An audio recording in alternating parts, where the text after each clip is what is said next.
You know what's interesting about The Last Crusade? What? Steven Spielberg is on record as saying that he made this movie for 2 reasons. One, to fulfill the 3-movie obligation that he had made to George Lucas. Oh, that's perfect. That's Not great. just friends. Yep. Contractually bound together. Oh, nice. I can relate. And 2, to atone for the criticism that he received for the previous installment, Indiana Jones and the Temple of Doom. But here's the thing, Mason. Go on. This is obviously, and people agree, the worst one in Oh, the franchise. James. Don't you think? How long are you going to keep Please this? leave a like. How long are you going to keep this bit going is the question. Look, we joke. You joke. I do joke, yeah. But you shouldn't joke about this one. No. Let me tell you this. Admittedly, this is the first one I saw in the cinemas as a kid. Sure. But man, this is the good stuff. It's- This one's incredible. Wow. The action is so much fun and smooth, and like everything's perfectly choreographed, and it's funny. Yep. And everybody's on the top of their game. Like all the, Harrison Ford and Jonathan Rhys-Davies and the guy that plays Marcus Brody, whose name I don't have in front of me. And It's on the screen. It's right there. Everybody's doing great. Henry Jones, Sean Connery as Henry Jones. What a great I tell you addition what, to the dynamic. That pairing, Yeah. and obviously it's a callback because we talked about in previous videos that Spielberg wanted to direct a Bond movie and George Lucas came up with this idea. But that pairing of those two together, I'd never seen Sean Connery as a kid. This was my first exposure to him. So I was like, oh, this is like just a fun old guy in movies. Right, uh-huh. I had no idea that, like, he's never done anything this funny. Yeah. You didn't know he was in Zardoz before this. I didn't. You didn't know he was in that one where he's a moon cop? No. A moon cop man? High Moon. Yes. There isn't another movie where he is used like this. And they never reteamed. They never reteamed again, right? No, well, there would have been some crossover in the Jack Ryan movies. Oh, of course. But they're not in the same Jack Ryan That's movie. right. Hunt for Red October and Clear and Present Danger. Yeah. And Patriot Games. I just love that dynamic of, first of all, there's 12 years between them, which is insane. Right. But it works. It doesn't matter. Who cares? But also, I get the sense that Henry Jones Sr. could have had a kid at 12, so whatever. That's true. He moves fast, that guy. Or Sean Connery could have at the very Yeah, least. that definitely, yeah. Yeah. But I just love like this kind of running gag of Indiana Jones is just doing the most amazing shit and really, really violent stuff. And his dad is either like unimpressed or completely oblivious. Right, uh-huh. There's the moment where they get shot out of the sky and they've crashed and the plane's circling around to machine gun them. And his dad's like, they're trying to kill us. And Indiana Jones is like, I know. Like he's just like, he just had an absolute gutful. Man. Yeah. And just, also love that, and it's true for a lot of father-son relationships, that Indiana Jones has had this massive storied career and he's gone around the world in an era where that wasn't common. He's had the most incredible, he's fought the Nazis, he's fought, he saw God, sort of. He saw God, but then when his dad is back in the picture, he regresses to like a teenage boy, like, Dad, Dad, I'm doing my own stuff, Dad. Well, let's talk about that because in the opening of this, there's an origin where we see River Phoenix as a young Indiana Jones. They work together on Mosquito Coast, and Harrison Ford was like, get this guy because he looks a lot like me and I like him in general. And then we see him get his whip, his scar, his fear of snakes, his hat. He steals his entire look and personality from another guy. Now, do we know who that guy is? Like, is he canonically I'm sure he's in noted comics guy? and Yeah, probably. whatever. He's not Ravenwood. Right? No, he's not Ravenwood. Okay, right. I think initially maybe in some drafts he was going to be. I think you do that in a worse movie. Like, none of that should work. Well, none of it should work, but I think the reason it does work, and it hasn't in most subsequent movies that do a similar thing to this, is that it is played kind of tongue-in-cheek, and it's also over in 15 minutes. Whereas future movies, including perhaps Solo, or perhaps Solo, or any other movie that we see the origin of a character's iconic look or their whole deal, that's the entire movie. I think if they made this now, they couldn't make it these bloody days, I tell you that, it would be young Indiana Jones gaining all those things over 2 hours. Yes. And we'd only be complete Indiana Jones right at the end. Now he's Indiana Jones, ready for more adventures. Well, I kind of wanted him doing his adventures at the start, but thanks for wasting my time for 2 hours. You know what would happen? Yes. A swordsman would appear in front of him. You'd get a wry smile. He'd reach for his gun, and it would cut to credits. Oh my God, you're absolutely right. There'd be a running gag where he's doing a bunch of sword fights with dudes, and then at the end he's like, "There's got to be a better way." Like it's an This is infomercial. hard. This sucks. Hey, Junior, have you heard of guns? Anyway, You know what I like also about when you look at these first three movies as a whole? Oh, also that guy's very charismatic. The guy he steals the look from. Yeah, he's incredible. He's great. Yeah. What I like about these first three movies, and you can see it looking back on them, you do get a different side of Indiana Jones in each one. Like, obviously, the first one is the introduction. You got the archetypes of the character is built, and you find out he's an adventurer and a bit of a buffoon and a cad, and he's kind of smart, and maybe he needs glasses, maybe he doesn't. We'll talk about it. Second one, which is a prequel, you go back a little bit when he's a complete grub, just an absolute maniac, a menace, just on a big tear. And this one, like an Australian tourist in anywhere other than just an Australian tourist in Bali, I guess. Exactly. Just being a menace, tearing up the landscape. And then you get to this one and you do get that kind of more responsible, studious side of him. But then you find out more about his origin and he's just kind of killing his way through his feelings with his dad like by his side. It's wonderful added depth, which we don't see in the next movie. Absolutely. And you know what else? What else we get in this one? We get just great mystery solving and a bit of, that we got that archaeology. We get the Grail diary, which I loved as a kid. I bet you can get a replica of that now, and it's $200. Absolutely. But we get signed by Hitler. That's right. No, that's extra. We get the mystery solving. We get every action sequence is incredible. We get just a bunch of great supporting characters. Anyway. Yeah. Great stuff. Just one of the more minor action sequences is where they escape on the motorbike and he just jousts the dude. Yes. And the other guy, he sticks the flag in the spoke and the bike flips and his dad just looks at him just like kind of unimpressed. When he jousts the dude, though, he does give him a look of this is cool, actually. I love this kind of stuff. I'm warming up to my kid. There is a line in this where Henry Jones Sr. goes like, "You left just when you were starting to get interesting." Which is such a dad thing to say, I think. Yeah, absolutely. But this movie goes from that to a action sequence on a blimp to the dog fight to a tank chase. Yeah. God. Incredible. And as you mentioned, like it being the funniest one, the Marcus Brody Henry Sr. dynamic is great. They feel like old friends. They've got like barely any scenes together, but they got secret handshakes. They got secret handshakes, little boys kind of club stuff and whatever. I love that joke of Indiana Jones explaining in detail about how Marcus Brody can blend in any culture on Earth and you'll never find him. He's just this international, like, incredible man of mystery, and it just smash cuts to him bumbling around. Right, exactly, yeah. Like, just a guy who's like, well, maybe they'll understand English if I talk louder. Yeah, exactly. The bit where his dad, like, shoots up the tail of the plane. They got a son. Incredible. Exactly. No ticket. The seagull bit. It's just, there's not a second wasted of this movie. Oh, my God. That tank sequence. My goodness. Oh, the bit where he shoots 3 guys in a row. Amazing. And he's just like, yeah. This has got one of what's considered to be the best stunts of all time, where Vic Armstrong, Harrison Ford's stunt double, leaps from the horse onto the moving tank. No wires, no green screen. Just looks like a really hard fall from a horse to a tank. Really big fan of that. And the trials, that whole sequence of semi kind of realistic booby traps where you're like, yeah, I guess this could kind of work in the Force perspective and whatever. They really sell that idea.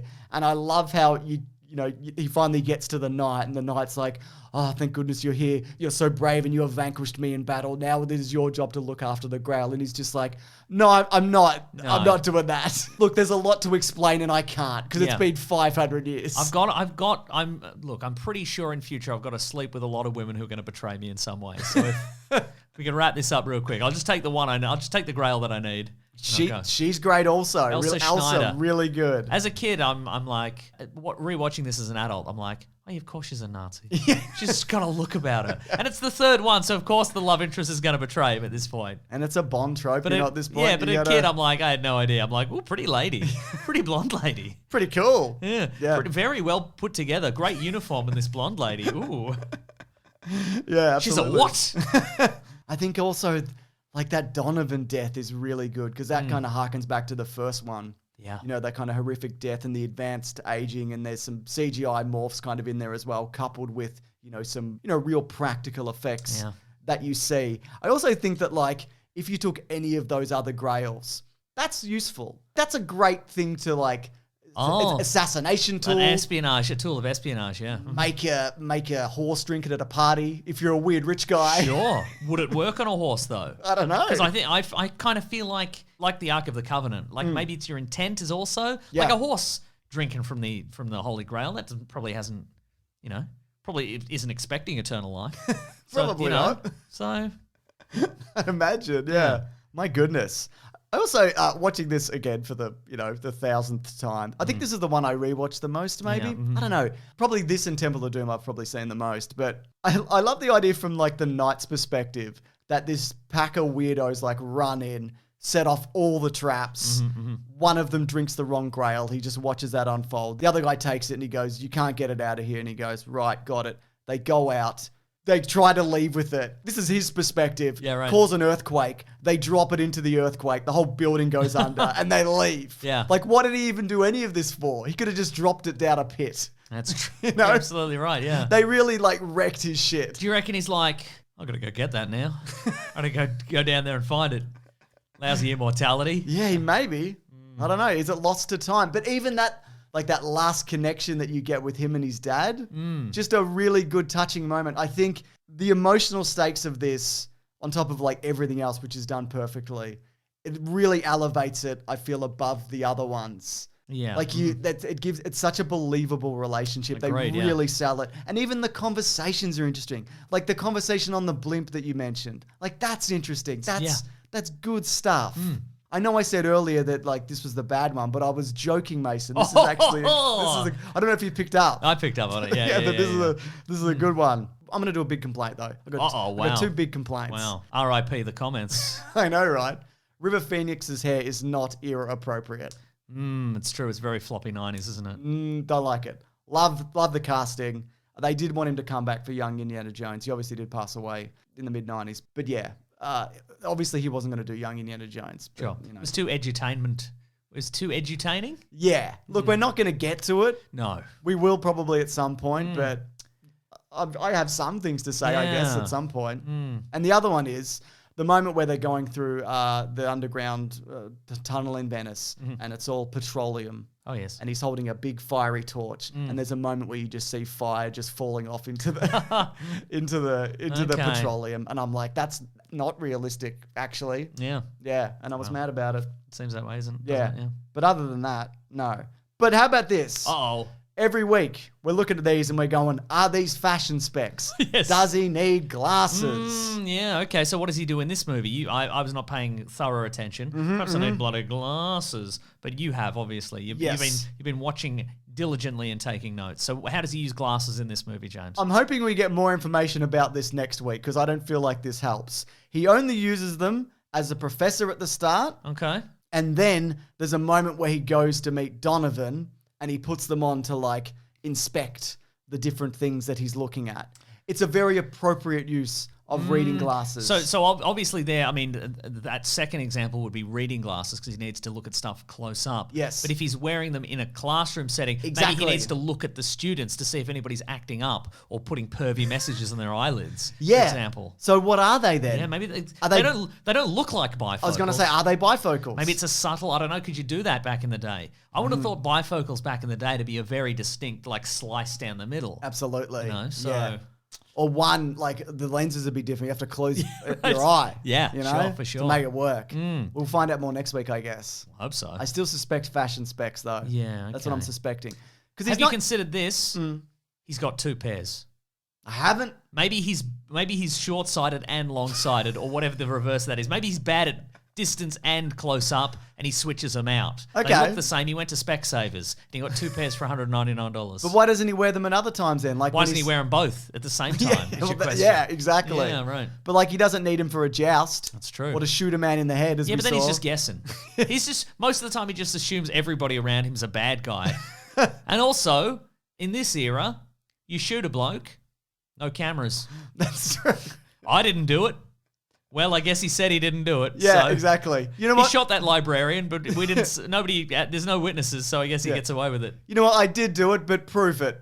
Right. Yeah. Here's another thing I wanted to talk about fashion in general. Okay. His outfit. At one point, it has the inclusion of a tie. A leather jacket and a tie. How you feeling about that? I don't love leather jacket and a tie. I mean, I think he carries it off. Because he's Harrison Ford? Because he's Harrison Ford. Because he's young, 46-year-old Harrison But Ford? I think everybody who has been inspired by this movie to dress like that, they're not carrying it off. No. Also, I love that the way he decided the best strategy for infiltrating that castle was swap hats and jackets with Elsa and just walk in with a Scottish accent. And then headbutt a guy or whatever. Yeah. Just walk in, man. What are you doing? And she's going along with it because one, she's a Nazi, and two, he's very handsome. She's like, I guess this handsome dumb guy is a fun idea. Let's give it a whirl. The John Hamm's character in 30 Rock Syndrome. Absolutely it is. I also think, and I know it is a different hat for every movie, though it's technically supposed to be the same hat. There's debate about that. There's also a moment where his hat rolls back to him and you see inside of it that is a fresh white lining. Oh, yeah. Maybe he's getting it relined. I don't know. You would back in the day. You would, I guess. I think this hat is smaller. The brim is shorter. Yeah, you might be right. Yeah, something to think about. Maybe an edge got cut and he had to cut all the way around. You know, It's like that's embarrassing, and I can't. What am I going to sew that up? I have a big exposed stitch on there. Nope, got to take the edge off. Great point. Yeah, man, I tell you what. Anyways, Mason, it's time for Indiana Jones in the trivia. Nice, I love that. This is a segment of the show where we do some trivia, Mason, including this one. 2,000 rats were bred for the production. Breeding them specifically was necessary, as ordinary rats would have been riddled with diseases. I bet, yeah. Mm-hmm. The initial instruction said, we need 2,000 pounds of bread. There was some miscommunication. Absolutely. Quick, release the bread. Wait, what the hell? This. Rumor has it, and you'll see this in a lot of places, that Harrison Ford was sick of his hat flying off in the tank chase sequence. He actually did a lot of his own stunts for this one, because we know in Temple of Doom he was injured. That's right. But most of the stuff, not all he did in this, like the tank jump he didn't do, for example. But the rumor was that his hat kept coming off and he stapled it to his head. There's a behind the scenes, though, like fun gag where he's pretending to do it, but he didn't really put staples into his head. Because he needs his face for like being on camera and stuff. Being beautiful and so forth. Yeah, exactly. Pat Roach, who you might recognize as the really big guy he fights in the two previous movies. He's actually in this movie briefly. They bred 2,000 pounds of Pat Roach. That's right. You do see him. He's one of the guys running up to the blimp to stop it. Yeah, right. And there was going to be another fight where he fights Pat Roach. They did film it, but it was cut from this movie. So he's technically in the first three movies. Right. Yeah. You know what's a fun little Easter egg in this? What's that? Hitler. That's fun, isn't it? Just like that Kingsman movie. Yeah, right. Oh, that's right, where he's revealed Avengers style at the end. As an actor, how do you feel when you get your agent calls and is like, we need you for Hitler? Yeah. You look like Hitler. That's what we're saying here. I mean, it's work. Yeah. And it's not like it's not a pro-Hitler movie, No, that's is true, it? yeah. That's right. So this is a fun little detail that I actually just noticed this time around. But after the tank fight, you see Indiana Jones has a bloody lip and he's got a tank tread mark on his face. Okay, yep. Because, he gets his face pinned down to it. But when he goes into the temple and he gets the grail and he drinks from it, you see afterwards, like, those wounds are healed. Like, he's still got the marks, like the blood, but the wounds are actually gone. That's a good moment where Sean Connery's like, I think my son died. I should have been nice, maybe. Right, yeah, and then he's like, he's all right. That's fine. Let's move on with this. I almost had to think about something for a second. Yeah. But now I'm glad I don't have to. Yeah, Salah, let's go. And the last bit of trivia is, Indiana Jones in the trivia, I should say, nice. is that this is Steven Spielberg's favorite of the Indiana Jones film franchise. Probably because it's the best one. Probably because it's the best one, I would say. But look, we're revisiting Kingdom of the Crystal Skull, and we haven't seen Dial of Destiny yet. That's true. And, no one has. As far as we know. I mean, that's basically 100% on Rotten Tomatoes. Exactly. Currently, sure. At this point, it's all looking very good. That's right. But I don't disagree with that. This is like peak Spielberg Indiana Jones action. All the lessons and story beats and everything that was learned about this character in these movies, it all comes together in this one. And I feel like if they were going to do another one, they probably should have done it in the 90s. We'll talk about it next week. But before we do that, Mason, box office for this, on a budget of $48 million, it made $474 million. It was, again, the biggest movie of the year. It beat Batman internationally. Oh, wow, okay. And Batman was a big Batman movie. It was one of the biggest Batman movies at the time. Yeah. Aren't we getting a new Batman and Indiana Jones movie as well? They're back. They're back in a big way and they'll be equally loved. Exactly. And people won't have forgotten about one of them. But they're both still in the zeitgeist as far as I'm concerned. Correct. Here's the thing, though. Go on. We are coming back to Kingdom of the Crystal Skull. We'll be doing that next week. But if you do want to see it early, you can head over to Big Sandwich, crusade.co. That's right. Well, they always go up there early. And we've got a bunch of other stuff there, including video game Let's Plays. We're going to do some Indiana Jones stuff there. Yeah. Also, there's bonus podcasts. There's movie commentaries. Our podcast, The Weekly Planet, where we talk movies and comics and TV shows. That normally comes out Monday. That comes out ad-free on Sunday. We talk about the big movie of the week and all the movie news, don't we, Mason? That's right. BigSandwich.co. It's like that warehouse full of crates of cool stuff. Yep. All sorts of stuff. Various, lot of blasphemy. Yep. One of them has you open it and it's a box and God's in it and it burns your face off. Shoots a laser into you. Yeah, and you love it. And you love it. You love it. Yeah. You're like, wow, I remember that from when I was a kid. You know? Nostalgia. It's very powerful. Boy, is it. All right. Thanks, everybody. Grab that gem, you guys. We'll see you next week. Goodbye.